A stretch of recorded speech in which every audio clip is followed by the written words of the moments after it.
Guys, আপনি না আসলে বুঝতে পারবেন না যে এখানে আসলে কত সুন্দর পরিবেশ। একদম সুন্দর না যে নার্সারিগুলো আমরা ঢাকা শহরের মধ্যে দেখতে পারি।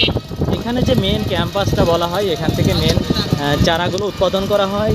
এখানকে নিম্নতপক্ষে হাজার হাজার বিঘা জমিতে নার্সারি চাষগুলো হয়। আমরা এগ্রিকালচার যে কাল্টিভেশনগুলো দেখতে পারি অথবা নার্সারিং যে আমরা ঢাকা শহরে দেখতে পারি, সেটা হচ্ছে আমরা দিয়াবাড়িতে মূলত হেড ক্যাম্পাস যেটা বলা হয় সেই কোডটা এখানে।